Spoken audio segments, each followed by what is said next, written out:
السلام علیکم ناظرین آج ہم بات کریں گے ڈرامہ سیریل غلام بادشاہ سندری کی ایپیسوڈ نمبر 7 کے بارے میں۔ چلے شروع کرتے ہیں۔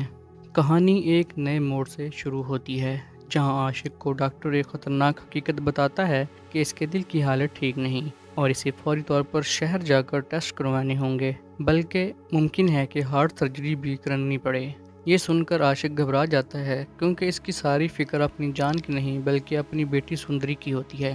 وہ بار بار یہی سوچتا ہے کہ اگر اسے کچھ ہو گیا تو اس کی بیٹی کا کیا بنے گا جو اس دنیا میں اس کے علاوہ کسی کی نہیں۔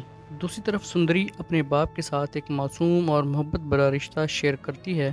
وہ اپنے باپ سے باتیں کرتی ہے، اس کی فکر کرتی ہے اور اپنی ماں کے بارے میں سوال کرتی ہے، مگر عاشق ہمیشہ ماضی کی باتوں سے کتراتا ہے۔ اس کے دل میں ایک ایسا درد چھپا ہوتا ہے جو وہ کسی کو بتانا نہیں چاہتا۔ ادھر ایک بڑے حویلی نما گھر میں ایک الگ ہی کہانی چل رہی ہوتی ہے جہاں بادشاہ نامی شخص اپنی کامیابی کے بعد بھی اندر سے ٹوٹا ہوا ہوتا ہے۔ وہ ایک ایسی محبت کے درد میں مبتلا ہے جو سالوں پہلے اس کی زندگی سے چلی گئی تھی۔ وہ آج بھی اس لڑکی کو یاد کرتا ہے اور اس کی تلاش میں رہتا ہے۔ اس کے ساتھ وہ غلام ہوتا ہے جو ہر قدم پر اس کا ساتھ دیتا ہے، مگر گھر کے باقی لوگ غلام کو ناپسند کرتے ہیں اور اسے اس گھر کی بربادی کی وجہ سمجھتے ہیں۔ بادشاہ کی ماں خورشید سالوں سے ایک کمرے میں بند زندگی گزار رہی ہوتی ہے۔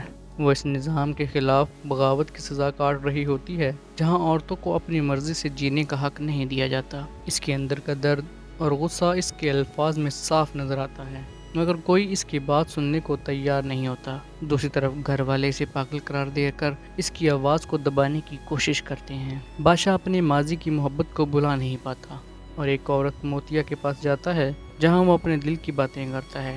وہ کہتا ہے کہ اگر اسے اپنی سچی محبت دوبارہ مل گئی تو وہ پوری دنیا چھوڑ دے گا اور صرف اسی کے لیے جیے گا۔ وہ اپنی محبت کو پاک اور سچا رکھنا چاہتا ہے، یہاں تک کہ وہ یہ عہد کرتا ہے کہ وہ کسی اور عورت کو اپنی زندگی میں جگہ نہیں دے گا۔ ادھر عاشق کی حالت دن بدن خراب ہوتی جا رہی ہوتی ہے۔ وہ بار بار اللہ سے دعا کرتا ہے کہ اسے اتنی زندگی مل جائے کہ اپنی بیٹی کو محفوظ ہاتھوں میں دے سکے۔ اس کے دل میں سب سے بڑا خوف یہی ہوتا ہے کہ اس کے بعد سندری اکیلی کیسے زندہ رہے گی۔ کہانی یہ خطرناک موڑ لیتی ہے جب عاشق بے ہوش ہو جاتا ہے۔ سندری گھبرا جاتی ہے اور مدد کے لیے چیخنے لگتی ہے۔ وہ ہر کسی سے مدد مانگتی ہے اور وہ اپنے باپ کو بچانے کی کوشش کرتی ہے۔ کچھ لوگ اس کی مدد کے لیے آتے ہیں اور اسے فوری طور پر میڈیکل کیمپ لے جایا جاتا ہے۔ ہسپتال میں سندری شدید غصے اور خوف میں ہوتی ہے۔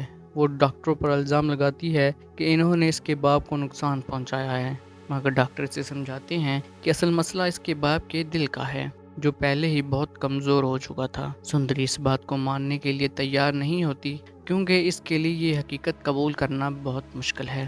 اسی دوران کہانی ایک اور راز کی طرف اشارہ دیتی ہے جہاں یہ معلوم ہوتا ہے کہ سندری کی ماں زندہ ہو سکتی ہے مگر اس کسی وجہ سے اسے جدا ہے۔ عاشق کے ماضی میں ایک ایسا راز چھپا ہے جو ابھی پوری طرح سامنے نہیں آیا، مگر اس کے اثرات آج بھی اس کی زندگی پر ہیں۔ کہانی کے اختتام پر عاشق کی حالت نازک ہوتی ہے اور سندری اس کے پاس بیٹھی رو رہی ہوتی ہے۔ وہ اللہ سے دعا کرتی ہے کہ اس کے باپ کو کچھ نہ ہو کیونکہ وہ اس کے بغیر جینے کا سوچ بھی نہیں سکتی۔ اسی بے بسی اور درد کے ساتھ ایپیسوڈ ختم ہو جاتا ہے، ایک بڑے سوال کے ساتھ کہ آیا عاشق بچ پائے گا یا نہیں، اور کیا سندری کو اس کی ماں سے ملنے کا موقع ملے گا یا نہیں۔